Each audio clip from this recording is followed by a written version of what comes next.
உங்களால் மற்றவங்களுக்கு டெமான்ஸ்ட்ரேட் பண்ண முடியுதா அப்படின்னு பாருங்கள். ஸோ அதை வந்து எப்படி வேணால் அந்த டெமான்ஸ்ட்ரேஷன் இருக்கலாம், 1-to-1 இருக்கலாம். இன்னைக்கு இருக்கிற ஒரு யங் ஜெனரேஷன் அதை எப்படி யூஸ் பண்ணுறாங்கன்றதை பாருங்கள். அதுக்கப்புறம் நீங்கள் அதில் நிறைய டைம் ஸ்பெண்ட் பண்ணி அவங்களுக்கு அந்த டெமான்ஸ்ட்ரேஷனை எப்படி கொடுக்க முடியுன்றதை கொஞ்சம் யோசிச்சு பாருங்கள். ஃபேஸ்புக்லேயே ஃபேஸ்புக் பிளாக் அப்படின்னு பார்த்தீங்கன்னா கூட அதை நீங்கள் ஒரு பிளாகாக எழுதலாம். ஸோ என்ன பண்ணுவாங்கன்னாக்கா அதில் ஆர்வம் இருக்கிறவங்க அதை படிக்க ஆரம்பிப்பாங்க. படிச்சுட்டு உங்களை தொடர்பு கொள்ளுவாங்க. ஆமாங்க, நானும் இதை பண்ணியிருக்கேன், ஆனால் எனக்கு இந்த இடத்துல பார்த்தீங்கன்னாக்கா ஒரு சேலஞ்ச் வந்தது அப்படின்னு சொல்லுவாங்க. அந்த ஒரு ப்ராப்ளத்தை உங்களால் சால்வ் பண்ண முடியுதான்னு பாருங்கள். ஏன்னா இன்றைக்கி 500 ரூபாய் வந்து ஒரு பிடிச்ச விஷயத்துக்கு செலவு பண்ணுறது யாரும் தயங்கிறது கிடையாது. ஸோ என்ன பண்ணலாம்? ஆப்பர்ச்சுனிட்டி உங்களை சுற்றி நிறைய இருக்குங்க. முதல்ல நீங்கள் சம்பாதிக்கணும்னு ஒரு வைராகியம் இருக்குதா?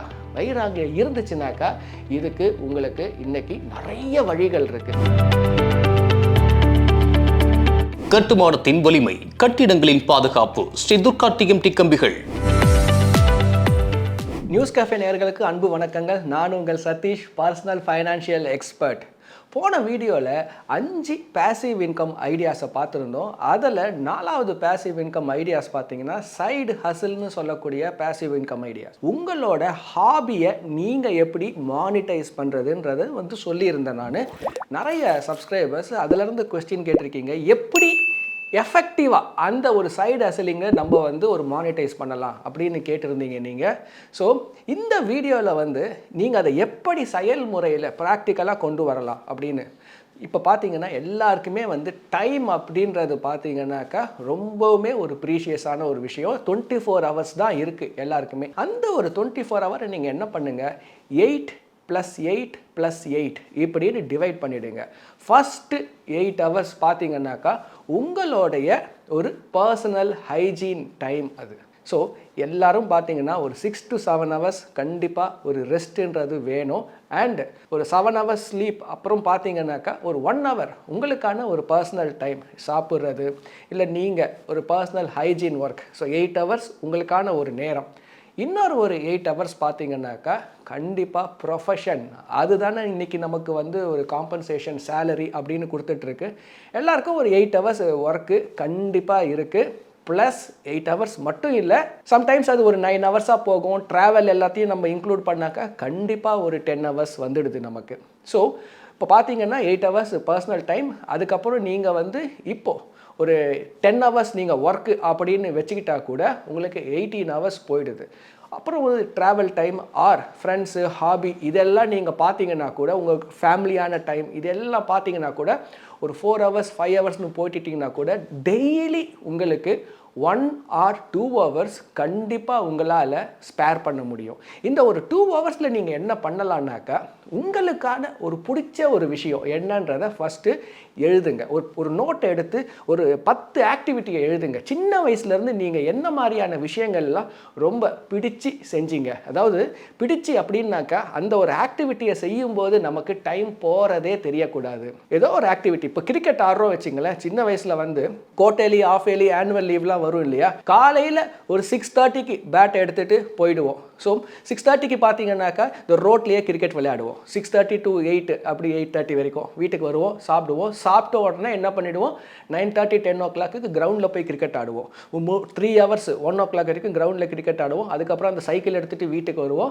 சாப்பிட்டு ஒரு 2:30 ஆகும், ஒரு 3 o'clock ஆகும். திரும்ப 3 o'clock என்ன பண்ணுவோம், கிரவுண்டுக்கு போயிடுவோம்.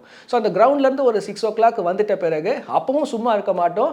ஒரு 1 hour லைட் வெளிச்சம் ரோட்டில் எப்படியும் இருக்கும், ஒரு 1 hour கிரிக்கெட் ஆடுவோம். கிரிக்கெட்டுன்றது அப்போ வந்து ஒரு பிடிச்ச ஒரு ஆக்டிவிட்டி.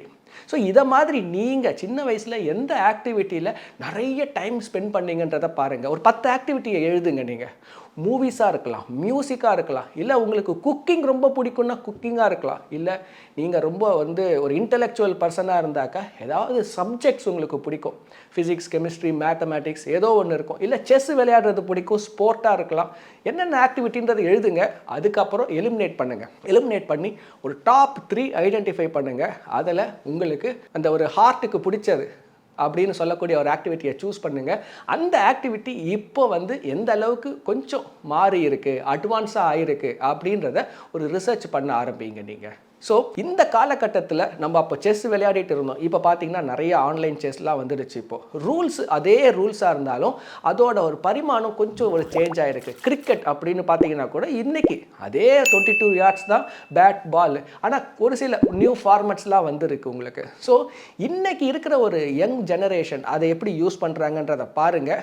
அதுக்கப்புறம் நீங்கள் அதில் நிறைய டைம் ஸ்பெண்ட் பண்ணி அவங்களுக்கு அந்த டெமான்ஸ்ட்ரேஷனை எப்படி கொடுக்க முடியுன்றதை கொஞ்சம் யோசிச்சு பாருங்கள். ஏதோ உங்களுக்கு ஒரு பிடிச்ச ஆக்டிவிட்டி அதை எப்போவுமே வந்து சொல்லி கொடுக்கறதுல ஒரு பெரிய ஒரு சந்தோஷம் இருக்கும். அதை நீங்கள் செஞ்சால் தான் அந்த சந்தோஷம் என்னன்றதே உங்களுக்கு புரியும். அது ஒரு அடிக்ஷன் அளவுக்கு போயிடும் அது கடைசியில். ஸோ அது என்ன பண்ணுங்க, உங்களால் மற்றவங்களுக்கு டெமான்ஸ்ட்ரேட் பண்ண முடியுதா அப்படின்னு பாருங்கள். ஸோ அதை வந்து எப்படி வேணால் அந்த டெமான்ஸ்ட்ரேஷன் இருக்கலாம், 1-to-1 இருக்கலாம். ஏன்னா இன்றைக்கி கிரிக்கெட் கற்றுக்கணும் அப்படின்னு நினைக்கிற ஒரு ஸ்டூடெண்ட்ஸு நிறைய பேர் இருக்காங்க, அவங்களுக்கு நல்ல ஒரு கோச் கிடைக்கிறது இல்லை. அதே மாதிரி நீங்கள் வந்து 1-to-1 மட்டும் இல்லை, 1-to-manyயும் பண்ணலாம். இன்றைக்கி இருக்கக்கூடிய டிஜிட்டல் வேர்ல்டில் நீங்கள் ஒரு சின்னதாக ஒரு வீடியோ எடுத்து அந்த வீடியோவை நீங்கள் ரெக்கார்டு பண்ணி ஒரு யூடியூப்பில் ஃப்ரீயாக நீங்கள் போஸ்ட் பண்ணிங்கன்னா கூட நிறைய பேர் வந்து பார்க்குறதுக்கான ஒரு வாய்ப்பு இருக்குது. இதை மாதிரி வந்து அவங்க ஹாபியை மானிட்டைஸ் பண்ணவங்க நிறைய பேருங்க. நம்ம வந்து ஒரு இன்றைக்கி வந்து ஒரு ஆயிரக்கணக்கான ஒரு பேரை சொல்லலாம். நம்ம அந்த அளவுக்கு பார்த்தீங்கன்னாக்கா ஒரு ஹாபியை மானிட்டைஸ் பண்ண முடியும். சின்னதாக ஒரு வீடியோ எடுத்து போட முடியும். அண்ட் பிளாக்ஸ் எழுதலாம், நீங்கள் நல்லா எழுத முடியும். உங்களுக்குன்னு வந்து ஒரு ஃப்ரீயாக ஒரு பிளாகிங் சைட்டு இன்றைக்கி நிறைய இருக்குது. ஃபேஸ்புக்லேயே ஃபேஸ்புக் பிளாக் அப்படின்னு பார்த்தீங்கன்னா கூட அதை நீங்கள் ஒரு பிளாகாக எழுதலாம். ஸோ என்ன பண்ணுவாங்கன்னாக்கா அதில் ஆர்வம் இருக்கிறவங்க அதை படிக்க ஆரம்பிப்பாங்க. படிச்சுட்டு உங்களை தொடர்பு கொள்ளுவாங்க. ஆமாங்க நானும் இதை பண்ணியிருக்கேன், ஆனால் எனக்கு இந்த இடத்துல பார்த்தீங்கன்னாக்கா ஒரு சேலஞ்ச் வந்தது அப்படின்னு சொல்லுவாங்க. அந்த ஒரு ப்ராப்ளத்தை உங்களால் சால்வ் பண்ண முடியுதான்னு பாருங்கள். முதல்ல என்ன பண்ணுங்கள், இதில் காசுன்ற விஷயத்தை கொண்டு வராதீங்க. இது உங்களுக்கு ஒரு பிடிச்ச ஆக்டிவிட்டி. இதில் பண்ணும்போது உங்களுக்கு சந்தோஷம் கிடைக்குது, ஃபுல்ஃபில்மெண்ட் இருக்குது, சாட்டிஸ்ஃபேக்ஷன் இருக்குது. மணின்றதை கொண்டு வராதிங்க. ஒரு வருஷம் என்ன பண்ணுங்கள், இதை மற்றவங்களுக்கு ஃப்ரீயாக டெமான்ஸ்ட்ரேட் பண்ணுங்கள். யாரெல்லாம் இந்த ஒரு பர்டிகுலர் ப்ரொஃபஷனில் ஆக்டிவிட்டியில் டவுட்ஸ்னு கேட்குறாங்களோ அவங்களுக்கு சொல்லிக் கொடுங்க, ஃப்ரீயாக சொல்லிக் கொடுங்க. ஸோ அவங்க அதை எப்படி ரிசீவ் பண்ணுறாங்கன்னு பாருங்கள். அவங்க ரொம்ப டிலைட் ஆகிட்டாங்க, அவங்க ப்ராப்ளத்தை உங்களால் கரெக்டாக சால்வ் பண்ண முடியுது, உங்களுக்கு நல்ல கம்யூனிகேஷன் இருக்குது, அந்த துறையில் எக்ஸ்பர்ட் இருக்குது.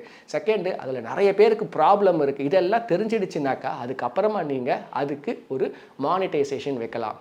இதை நீங்கள் ஒரு கோர்ஸாக பண்ணலாம். இன்றைக்கி பார்த்தீங்கன்னாக்கா அன்அகாடமி அப்படின்னு வந்து ஒரு ஆப் இருக்குது. அதில் என்ன பண்ணலாம், ஒரு 10 வீடியோவை நீங்கள் ஷூட் பண்ணிவிட்டு ஒரு சீரியஸ் மாதிரி ஷூட் பண்ணிவிட்டு நீங்கள் அந்த ஒரு 10 வீடியோவுக்கும் லெட்ஸே ஒரு 499 ரூபான்னு போடுங்களேன்.